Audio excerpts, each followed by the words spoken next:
And we are out there, and welcome everyone to another great edition tonight. Jonathan Reed joining us, infamous for his encounter with an extraterrestrial that he ended up taking home and putting in the freezer. You know, I've really been looking forward to this program. Yes. We have been given some video footage. Now, Jonathan couldn't, let's... we'll let him tell the story. We'll let him tell the story. We have a video. He couldn't get this video done in the United States, so he had to go to Mexico to have it done. It's fantastic. And wait till you see some of the footage that we've got coming up this evening. Really breathtaking. My life in the past, before this encounter, was tranquil. I had everything that I could have hoped to achieve in my life. I had a good job. I had graduated from a good university. I had a good home. I had reached a point of status in my life that I was very, very comfortable.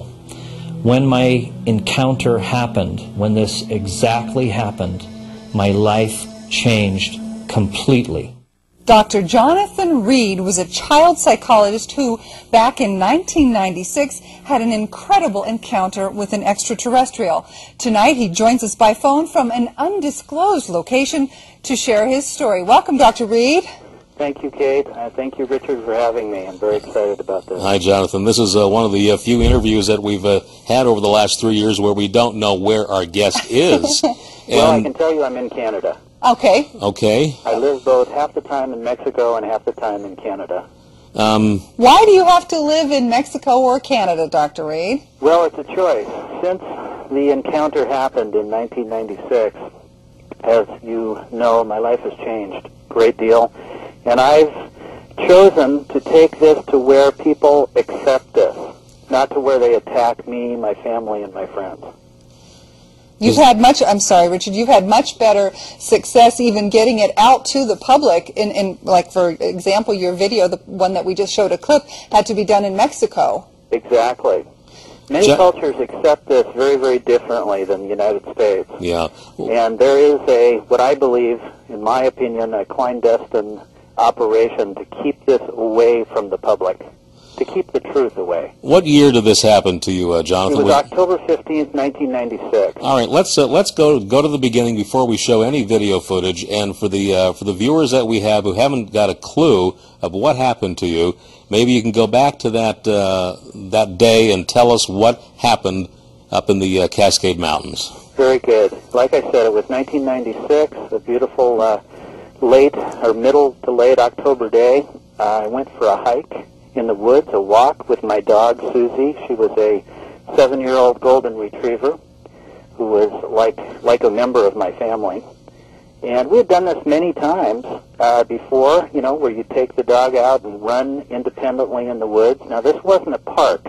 This is up by Snoqualmie Pass, which is at about 5,000 feet elevation, about 60 miles from Seattle. And what I had done is got out of my Jeep and literally went for a walk. And about an hour into the walk, my dog took off running, barking, maybe chasing a squirrel or a deer. That's not unusual. But this time, the barking sound changed. It became very aggressive, very angry. And when you have an animal that you've been around for several years, you learn to understand the different tonalities of their bark. Well, she was definitely after something, and then again it changed to the point where she was being pursued, I thought, by either a bear or a wildcat, which is native to this part of the country. So I was concerned. So as I ran up to where I had lost sight of her, but I could still hear the barking, I decided I would take off my day pack, pick up a large branch that was laying on the ground like a very long baseball bat in case I had to untangle her with a raccoon or a wildcat. And as I pursued where she was, trying to locate her exact position by the barking, I came over this rise and was face to face with my dog connected to what looked like at that moment a small creature or even a childlike being, but it was very dark. The overhead trees provided not much sunlight, so I could see this silhouette of this thing. But at the moment that I encountered this, it was throwing my dog back and forth over its head. Now, my dog weighed almost 100 pounds. I don't know that I could do this as rapidly as what I was experiencing. And within a moment, now all this happened within like 15 to 20 seconds of my coming on this scene, all of a sudden this thing was tearing my dog apart, killing my dog in front of me. And what I mean is tearing her at the throat apart where there was blood and sinew exposed, and then all of a sudden it turned and looked at me with this incredibly evil look, and I figured, I'm next. I jumped forward maybe 3 feet, hit this thing as hard as I could with this branch, like a baseball bat, dropping it to the ground, assuming that I had killed it.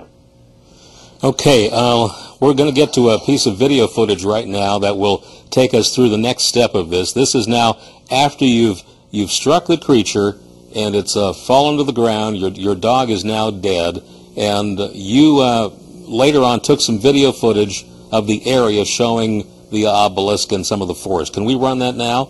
Yes. Okay, let's hear this. And folks, I caution you, if you have young children watching the TV, this is pretty graphic footage, and it may not be for the weak of heart. Okay, let's see the videotape.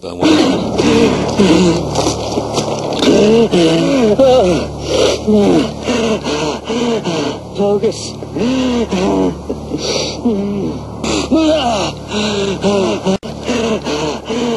Focus.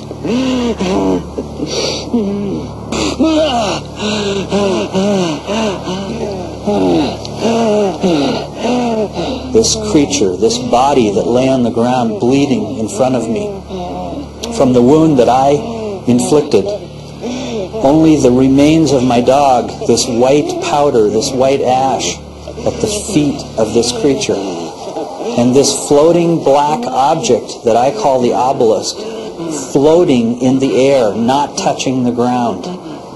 I photographed all of this with the video camera and with a still camera, hoping that something would be recorded, hoping somehow to record this moment and regain my sanity.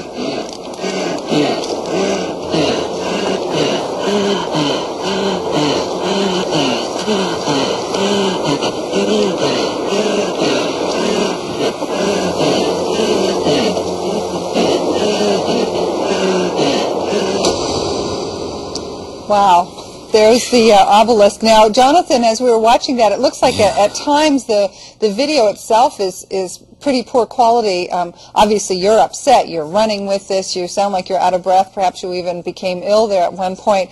But was there something that would make the video quality itself so sketchy? Yes, definitely. The video camera that I was using was a very old model of a Nikon video camera. And I was instantly sick. Once I hit this creature, I fell to the ground and basically couldn't even stand up for over an hour. And I was violently sick. I mean, almost like my body had been poisoned. I couldn't control my bowels. I was throwing up. I couldn't breathe correctly. I was a mess. I felt like I was having a massive heart attack. And again, I'm up in the middle of nowhere in the woods with no one around. At that time, I spent some time trying to regain some composure, trying to be able to understand what was going on. But again, nothing from that moment on felt real to me. It felt distorted, out of my realm of my reality, which I had learned, all my life. Jonathan, you also said in the video clip something about a white powder that was your dog. We missed what happened there. When I saw my dog being torn apart, before her body hit the ground, it literally dissolved into almost like a white ash or a powder. Incredible, unbelievable. And like I said, after spending an hour and a half being sick, I regained some strength, got up, and said, I've got to try to record this. And what happened